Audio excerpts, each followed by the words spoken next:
बिस्मिल्लाहिर्रहमानिर्रहीम। अस्सलाम वालेकुम। आपने इंटरनेट पर ये बात अक्सर सुनी होगी कि कुछ मुफ्ती साहिबान हैं वो ये कहते हैं कि जी फ़र्ज़ नमाज के बाद दुआ नहीं होती और दुआ नहीं करनी चाहिए, और उसका नतीजा ये होता है कि अब आप किसी मस्जिद में आप नमाज़ अदा करें तो आपने देखा होगा कि बहुत से लोग जैसे ही सलाम फेरते हैं इमाम साहब तो फ़ौरन उठ के भागना शुरू कर देते हैं। तो ये एक गलत ट्रेंड जो है वो सोसाइटी में दाखिल हो चुका है। एक बात आपसे पूछना चाहूँगा कि वो बंदा जो फ़र्ज़ नमाज के बाद दुआ नहीं मांगता तो 24 घंटों में फिर वो कौन सा वक्त ऐसा आता है कि जिस वक्त वो अल्लाह से दुआ मांगता है? ये यकीनन फिर उसके पास ऐसा कभी भी वो टाइम नहीं आता, और ना अल्लाह ऐसे बंदों को तौफीक देता है कि वो अल्लाह से मांगे। फिर ये अपनी हाजात के लिए लोगों के पीछे मारे मारे फिरते हैं, लेकिन अल्लाह ताला अपने दरबार में इनको खड़ा नहीं होने देता दुआ के लिए। तो सबसे पहले जो हदीस मुबारका मैं आपके सामने बयान करने लगा हूँ वो ये है, उसे बयान किया है इमाम हाकिम ने, इमाम तिरमिज़ी और इमाम अबू दाऊद ने इसको बयान किया है। इसमें नुमान बिन बशीर रज़ी अल्लाह ताला अन्हु बयान करते हैं कि आका अलैहि सलाम ने फरमाया कि दुआ ऐन इबादत है, यानी कि दुआ को आप कोई आम चीज़ ना समझे, ये बिल्कुल इबादत ही है और ऐन इबादत है। और फिर इसके बाद आका अलैहिस्सलाम ने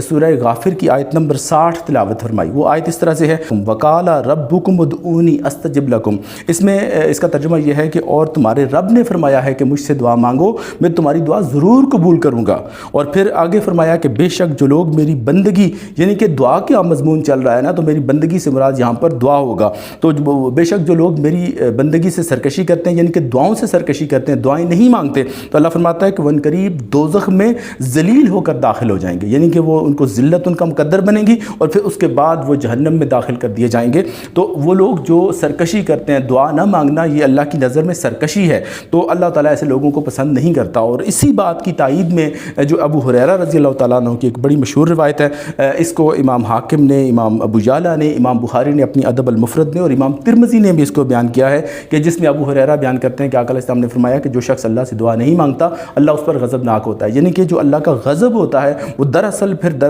बंदों को अल्टीमेटली जहन्नम तक पहुंचा देता है। तो इससे ये जो आयत नंबर सूरह गाफिर की आयत नंबर 60 है, इसमें भी आपने देखा कि जो सरकशी करते हैं, यानी कि दुआ नहीं मांगते, तो अल्लाह ताला उनको जलील करके तो जहन्नम में दाखिल कर देता है। तो उसके बाद आपने देखें कि इसी सूरह गाफिर की आयत नंबर 49 के अंदर एक मजमून बयान हुआ है कि इसका मफहूम बयान कर देता हूँ, आयत में डिस्प्ले कर देता हूँ। तो ये जो लोग जब जहन्नम में जा चुके होंगे तो दुनिया में तो दुआएं मांगते नहीं है, तो वहाँ पर फिर वो जहन्नम के दारोगों से कहेंगे कि ऐ जहन्नम के दारोगों, तुम अल्लाह से दुआ करो कि अल्लाह ताला किसी दिन तो हम पर अजाब हल्का कर दे, यानी कि अजाब ख़त्म तो नहीं हो रहा, मगर अब वो दरख्वास्त कर रहे हैं उनसे, तो दुनिया में तो दुआएं नहीं मांगते थे, अब दारोगों से कह रहे हैं कि तुम हमारे लिए अल्लाह से दुआ करो। तो आगे से दारोगे जो आयत नंबर 50 है ना सूरह गाफिर की, उसमें वो दारोगे जवाब देते हैं, वो कहते हैं कि क्या तुम्हारे पास अल्लाह के पैगम्बर वाज़ेह निशानियाँ लेकर नहीं आए थे? क्या उनका मैसेज, उनका पैगाम